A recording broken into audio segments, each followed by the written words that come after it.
You could lose everything today, your job, your status, your health, and yet still be at peace. That is not fantasy, that is Stoicism. What if the only thing standing between you and unshakable peace is a single shift in perspective, one that Marcus Aurelius discovered nearly 2,000 years ago? In the pages of Meditations, Marcus revealed something astonishing, something most people spend a lifetime avoiding, that the source of suffering isn't the events themselves, but our judgment of them, that between stimulus and response, there is a space, and in that space, the Stoic finds his freedom. This is the core of ancient resilience, not avoiding pain, but transforming it. At the heart of his most powerful insight lies a radical idea that challenges how we view suffering, success, and even love. Once you understand it, you cannot unsee it, and you will never think the same way again. In a world that thrives on panic, distraction, and reaction, the man who can remain still, calm, rational, and grounded holds real power. Not the loudest, not the richest, but the one who remains untouched when everything falls apart. This isn't history, this is a mirror held up to your modern life. Every fear, every desire, every heartbreak, it all plays out in your mind first. And once you take control of that inner world, the outer world loses its grip on you. Today, you'll learn what Marcus saw and how to apply it before life forces you to.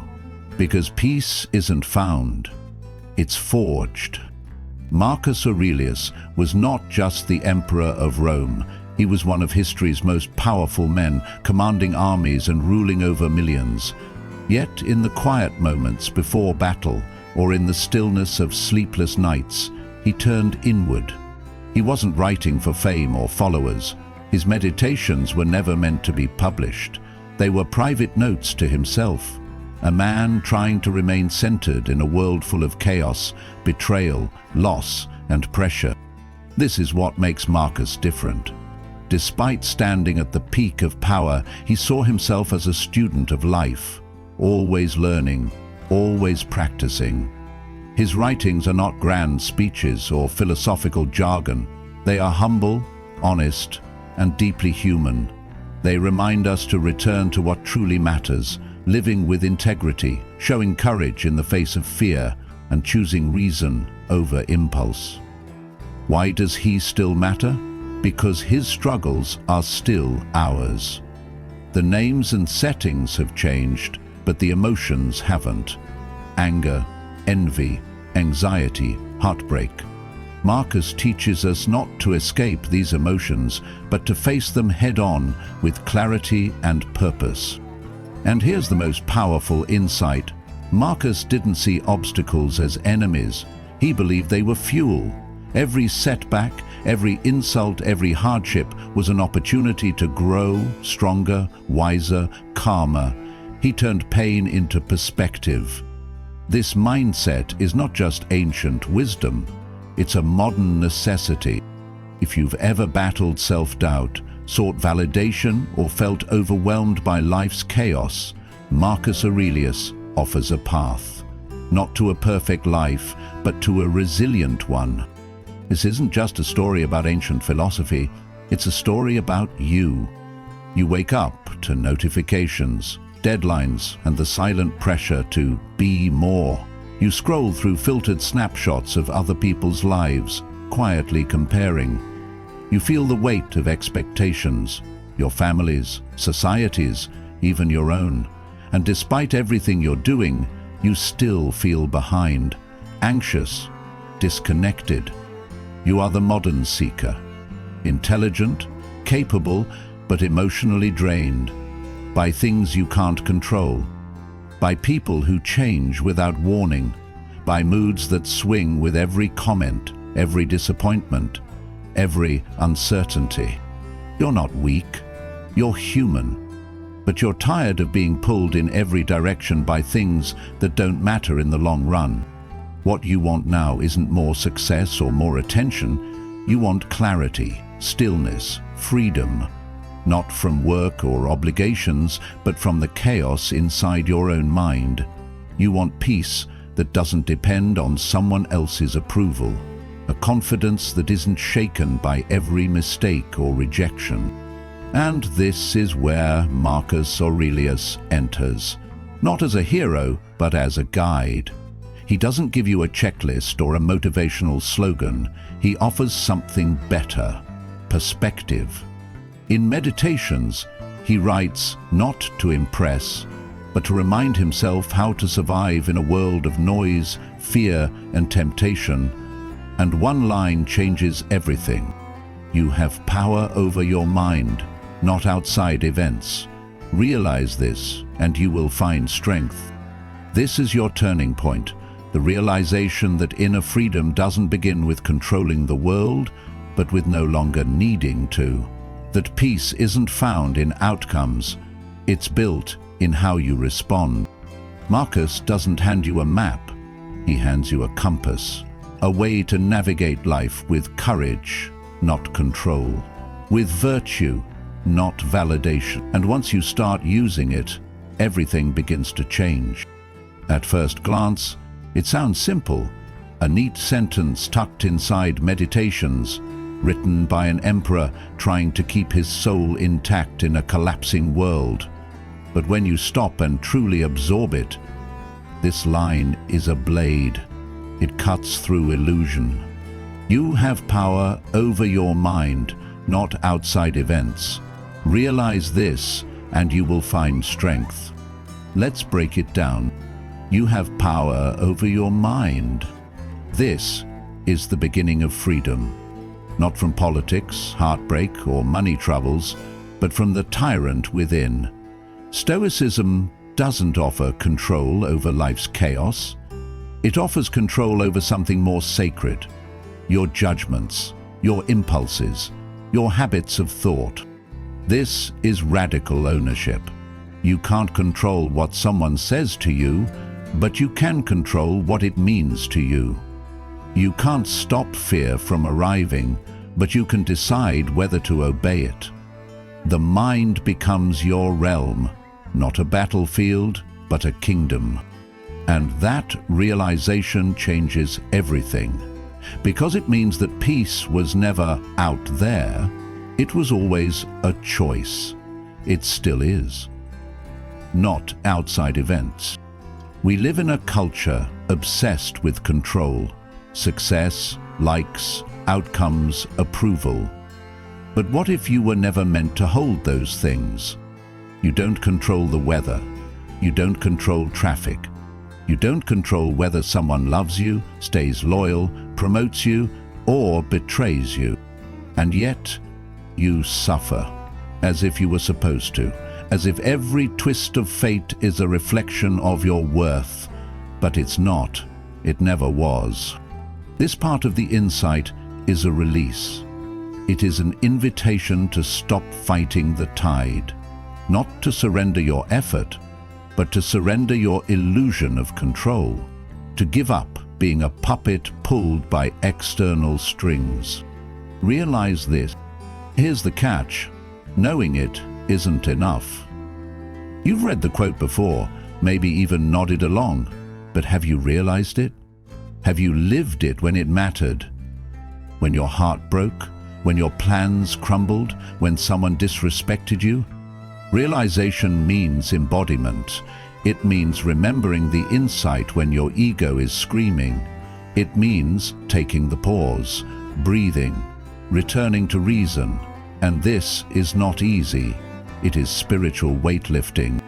It requires practice, reflection, patience. But with time, the realization grows, and with it, you begin to change. And you will find strength. Real strength isn't loud. It doesn't chase revenge or validation. It isn't the absence of pain, but the presence of composure, resilience, power not over others, but over self.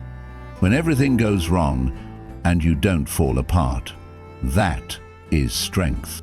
When someone mocks you and you respond with calm, that is strength.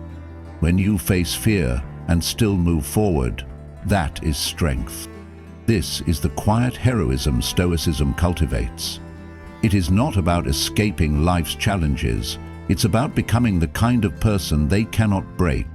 Let's take 3 moments. Common, raw, real. And apply the insight. 1. A breakup. The pain hits hard. The betrayal, the silence, the flood of questions. Was I not enough? Why did they leave? What now? A mind left unchecked spirals into resentment or self-pity or rage. But the Stoic pauses. They feel the grief, but don't feed the story. They ask, what is in my control now? The answer isn't the other person. It's their healing, their thoughts, their values. They take the pain and transmute it into wisdom, into boundaries, into self-respect. They don't seek closure from others. They give it to themselves. 2. Losing a job. The email comes, the opportunity ends. Identity begins to crumble. Who am I without this role? But a Stoic reframes, is this an ending or a redirection? They recognize the fear, then ask what virtues are required now? Courage, diligence, adaptability? They begin again. Not because it's easy, but because it's possible. What is lost externally becomes fuel for internal evolution. 3. Social rejection. A party, a conversation, a silent exclusion. You feel humiliated, small, angry. A Stoic sees it, feels it, then breathes. They remind themselves rejection says more about the other than it does about them. They choose humility over humiliation, detachment over drama. They learn, they move on. Their value was never on the table to be judged. This insight is not a comfort blanket. It is a challenge. The protagonist, you, will wrestle with it. There will be days when you want to control the world, when you want to scream, to fix, to prove. But then you'll remember that chasing external control is like trying to catch smoke. And in that remembering, in that stillness, you'll reclaim your power. You will start to notice what you can control.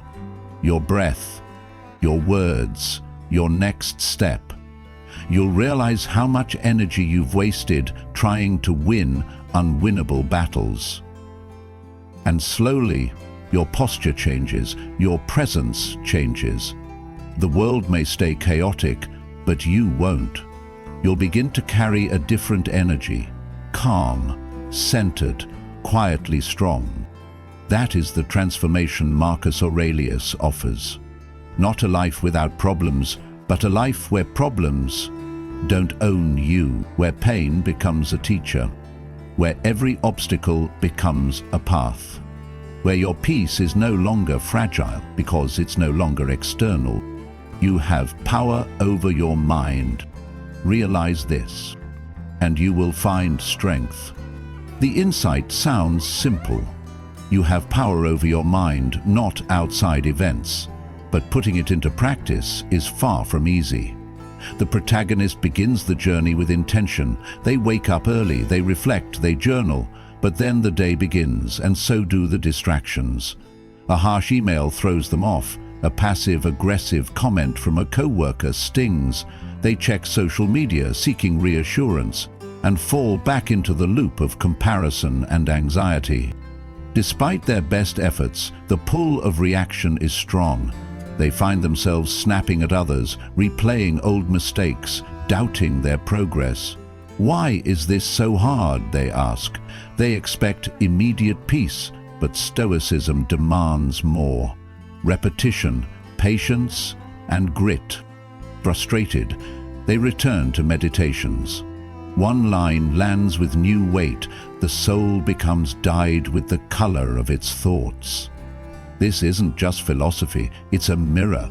They begin to notice the patterns of their internal dialogue, judgmental, anxious, impatient. The chaos outside wasn't the only problem. Their mind had absorbed it, reflected it, and amplified it. Now the work becomes inward. They ask, what thoughts am I rehearsing daily? What narrative am I writing in my head? Slowly, a sense of responsibility returns, not for the world, but for how they meet it. Something shifts, not all at once, but steadily. They start catching themselves in real time. A sharp comment doesn't provoke a reaction, just a breath. A delay before speaking, a moment of stillness. The urge to respond fades. The silence becomes strength. They no longer feel the need to win every argument or prove themselves in every situation. They focus on their part, their mind, their virtue, their response. The insight is no longer just an idea, it is becoming a way of being. Strength is not found in control over others, but in mastery of the self. This is the slow becoming of a Stoic. Not perfect, not emotionless, but resilient, grounded, free. They come suddenly, a betrayal they never saw coming. A trusted friend turns cold, a job they relied on vanishes overnight. A flood of humiliation or rejection washes in, so sharp it almost steals their breath. In the past, this would have broken them. Anger would have roared, despair would have taken hold.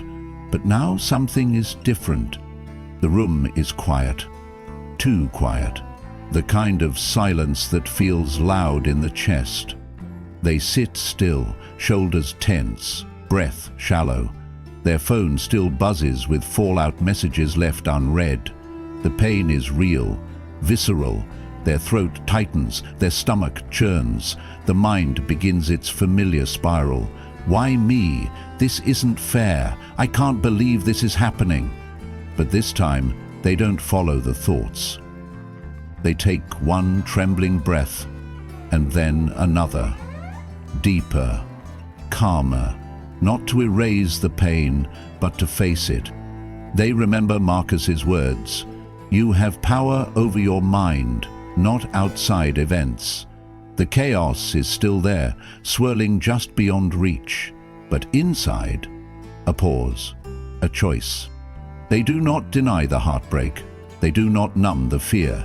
They feel it all, and then ask themselves, is this in my control? The answer is clear, no. Then comes the second question, quieter but stronger. What is in my control? My response. With that answer, the spiral stops. Not because the problem disappears, but because they no longer feed it. The external world is wild, but they are not. Transformation. That single decision to return to themselves, to respond rather than react, becomes the turning point. It's not loud, not dramatic, but it is powerful. They feel the storm raging around them, but they do not become the storm. They stand in it, grounded, clear, unshaken. The crisis was never the true test. It was the mirror. And what it reflected was a transformed self. Someone who no longer tries to bend the world to their will, but instead bends their will toward wisdom. The breakthrough wasn't in changing the event, it was in changing the lens. Marcus's words are no longer a quote on a page, they are alive. They are action, they are strength. You have power over your mind, not outside events. In a world of noise, chaos, and unpredictability, that is not just Stoic wisdom, it is survival. Let that settle in for a moment. Because the world is always going to test you.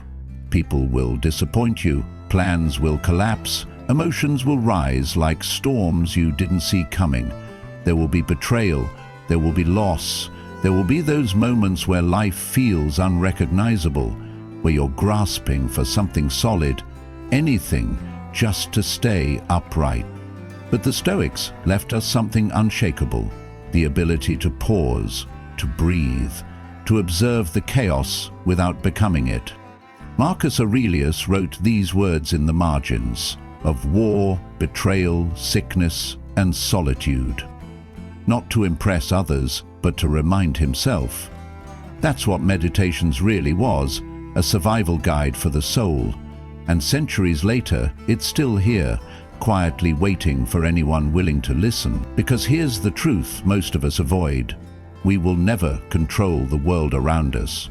Not fully, not permanently. But we can learn to master the space within. And that space, your mind, is where the real battle is won. When you embrace that, something shifts. You stop blaming others for how you feel. You stop trying to force outcomes that aren't yours to shape. You stop handing your peace of mind to people who never earned it. And instead, you start living with intention. You stop reacting and start responding. You stop needing validation and start trusting your own compass. You stop trying to fix people and start refining your character. This is not easy work. It's not flashy. There's no medal for it. But it's the work that matters most. Because it's in those quiet moments, the ones no one sees, where transformation begins. When someone pushes your buttons and you choose stillness. When everything falls apart and you choose perspective. When life disappoints you and you choose not to collapse. That's the moment you step into your strength. Not the kind that conquers others, but the kind that cannot be conquered. So ask yourself, what would your life look like if you truly lived by this insight? What if you stopped trying to control the uncontrollable? If you let go of the need to be liked, to be right, to win, what pain could you stop carrying? What fear could you stop feeding?